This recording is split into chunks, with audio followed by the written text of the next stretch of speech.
Hi everyone, welcome back to DK Sharma education hub.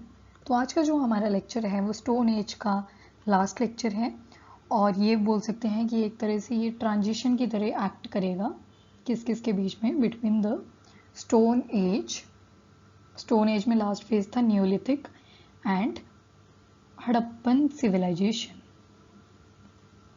ठीक है, तो अब क्या होता है, हड़प्पन सिविलाइजेशन भी स्टार्ट हो जाती है इस पीरियड में एंड नियोलिथिक खत्म हो रही होती है। तो मतलब एक तरह से ट्रांजिशन की तरह एक्ट करेगा ये। अब चालकोलिथिक, चालको का मतलब होता है कॉपर, तो इस एज को कॉपर स्टोन एज भी हम बोल सकते हैं। तो अब इसके फीचर्स स्टार्ट करते हैं, क्या क्या फीचर्स आएंगे। तो जो फर्स्ट फीचर है that is copper. As the name suggest कि कॉपर का यूज करते थे, तो इसलिए बोल दिया कॉपर स्टोन एज। मतलब बहुत ज़्यादा वास्ट यूज चल पड़ा था किस चीज़ का, that is of the copper.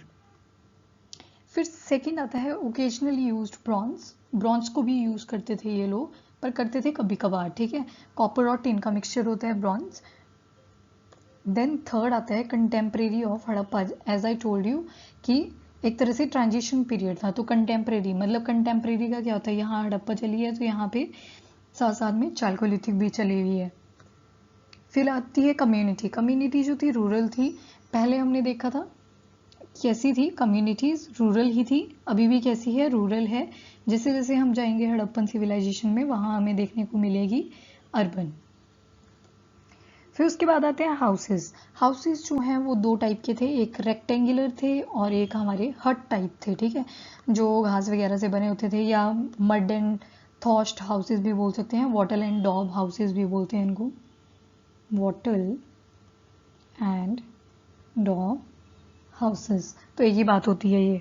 ठीक है, फिर उसके बाद क्ले इमेजेस मिलती हैं मदर गॉडेस की, और जब हमें ना ऐसी क्ले इमेजेस मिली मदर गॉडेस की, तो ये माना जाता है कि उनका कोई बिलीफ था, किसमें, रिलीजन में। तो एज अ रिलीजियस कल्ट मान लिया जाता है मदर गॉडेस को। ठीक है, क्या बोल देते हैं, रिलीजियस कल्ट। कल्ट आ गया मतलब आप कभी भी किसी चीज को जब पूजना शुरू कर देते हो ना, that is about the religious cult. दो टाइप के हमें पॉट्स देखने को मिलेंगे, एक ब्लैक एंड रेड पॉटरी और जो दूसरी थी that is ochre coloured pottery. अब देखो ये जो ब्लैक एंड रेड पॉटरी थी ना, इसमें क्या होता था, या तो पॉट ब्लैक कलर का होएगा या तो रेड कलर का होएगा। ठीक है, इस तरह से, या तो डिजाइन रेड कलर का होएगा या पॉट रेड कलर का होएगा, एंड वाइस वर्सा इस केस में। एंड जो ये ऑक्रे कलर्ड पॉटरी थी, ये मतलब थोड़ा रस्ट वाला कलर होता है ना, जो वैसे जैसा दिखता था, थोड़ा येलो टिंच वाला होता था। तो ये दो जो थे ये बहुत ज़्यादा पॉपुलर थे उस टाइम। ये वाला डिज़ाइन जो था ये लोगों का फेवरेट हुआ करता था। फिर ऑर्नामेंट्स और डेकोरेशन इकट्ठा देख लेते हैं। शेल्स के एविडेंसेस मिलते हैं। शेल्स जो आपने देखी भी होंगी, इस तरह की कुछ शेप होती है उनकी, ऐसे शंख होता है ना जैसे, उसकी जो छोटी छोटी फॉर्म्स होती हैं वो होती हैं शेल्स। तो शेल्स की ये देखी गई दो यूजेस थे, एक तो क्या, एक आपका ज्वेलरी में यूज कर लेते ये लोग, और दूसरा डेकोरेशंस में यूज करते थे। ओके, फिर उसके बाद हमें देखने को मिलता है कि बोन्स भी इन्होंने यूज करी होती थी अपनी ज्वेलरी में, या एज अ कल्ट, या तो पूछते थे इस चीज को। ठीक है, फिर उसके बाद हमें बहुत सारे प्रीशियस स्टोन्स जो हैं वो देखने को मिलते हैं। कार्नेलियन हो गया जैसे, फिर आपका क्वार्ट्ज हो गया। ये ना थोड़े होते ही ये रॉक के पार्टिकल्स हैं, पर क्या होता है कि डिजाइनर होते हैं, कलर्ड होते हैं, बहुत ब्यूटीफुल कलर्स आते हैं इसमें। ठीक है, फिर स्टीएटाइट। स्टीएटाइट हम देखो यहाँ पे स्टीएटाइट का यूज होना शुरू हो चुका था, पर इसका जो एक्चुअल हमें एविडेंस मिलेगा वो मिलेगा हड़प्पन सिविलाइजेशन में, तो वहीं पे चेक करेंगे। अभी नहीं मैं बोलूँगी, नहीं तो आप क्या करोगे, चालकों में उसका फीचर लिख दोगे। So that's a important evidence, अगले वीडियो लेक्चर में आएगा वो। देन मैन्युफैक्चर्ड बीड्स बनाया करते थे। दूसरी कॉपर स्मेल्टिंग की प्रोसेस करते थे। कॉपर स्मेल्टर थे, तो कौन थे वो, कॉपर स्मिथ्स। ठीक है, कॉपर स्मिथ बोला जाता था उनको। पर उस टाइम ना ये डिजाइनिंग में तो बहुत माहिर हो रखे थे, पर दिक्कत क्या थी कि उनको लिखना नहीं आता था, जो राइटिंग थी that was not available at that time. अब सोशल इनइक्वालिटी जो थे वो इंक्रीज करेगी। पता कैसे चलता है, हमने जब हाउसेस देखे थे दो टाइप के देखे, एक रेक्टेंगुलर, एक देखा था वो मड एंड थॉस्ट हट्स। तो ये माना जाता है कि जो रेक्टेंगुलर थे ये सो कॉल्ड रूलर या फिर जो रिच पर्सनालिटीज थी उस टाइम की, वो लोग रेक्टेंगुलर हाउसेस में रहा करते थे।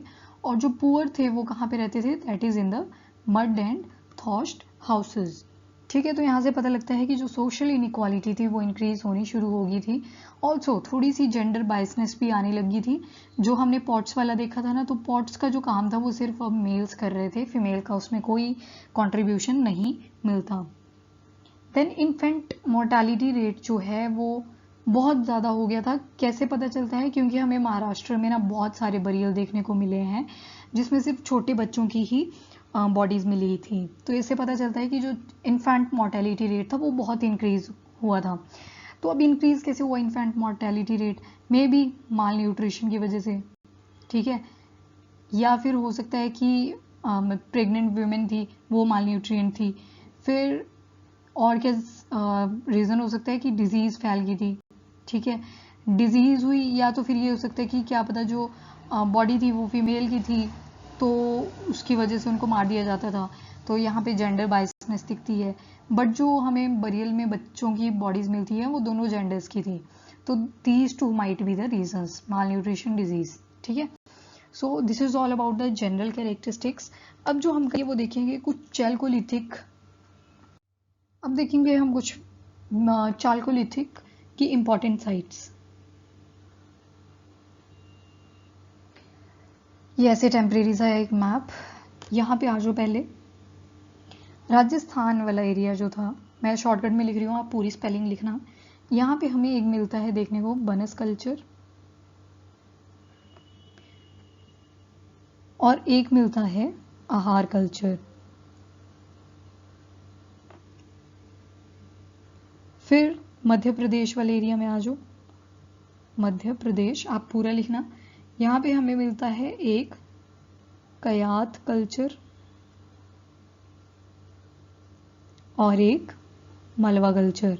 डेक्कन वाला एरिया जो होता है उसको मलवा बोलते हैं, ठीक है, तो मलवा कल्चर। फिर यहाँ आ जाओ महाराष्ट्र वाले एरिया में। जो महाराष्ट्र वाला एरिया है वहाँ हमें देखने को मिलता है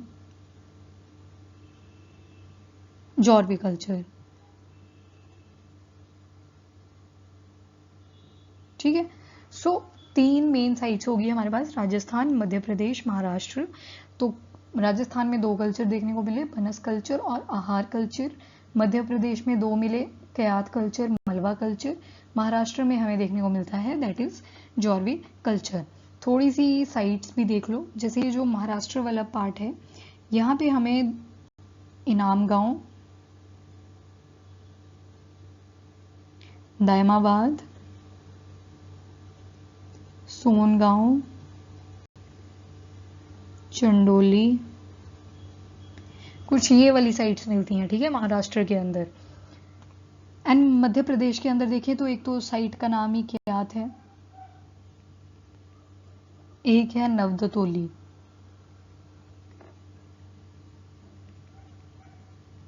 ठीक है, और यहाँ पे देखें तो 2 एरियाज आ जाते हैं, जैसे उदयपुर और एक आ जाता है गिलोंद।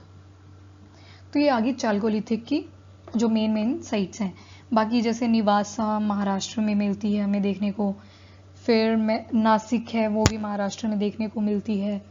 फिर कुछ साइट्स जो हैं वो बिहार के चिरांद वाले पार्ट में भी देखने को मिलती हैं, बट ये इंपॉर्टेंट मैंने आपको यहीं पे बता दी, सो दैट आप इतनी एटलीस्ट याद कर सको। ठीक है, so this is all about the chalcolithic age. अब जो नेक्स्ट वीडियो लेक्चर आएगा उसमें हम स्टार्ट करेंगे that is Indus valley civilisation, या उसको हम हड़प्पन सिविलाइजेशन भी बोलते हैं। तो क्या क्या जनरल फीचर हैं पहले उसके वीडियोस आएंगे, फिर एक एक साइट को हम अलग से कवर करेंगे। सो this is all about chalcolithic. तो आई होप आप नोट्स बना रहे हो और रिवीजन कर रहे हो। सो this is all, thank you, and video को लाइक एंड शेयर ज़रूर करें और चैनल को भी सब्सक्राइब करें।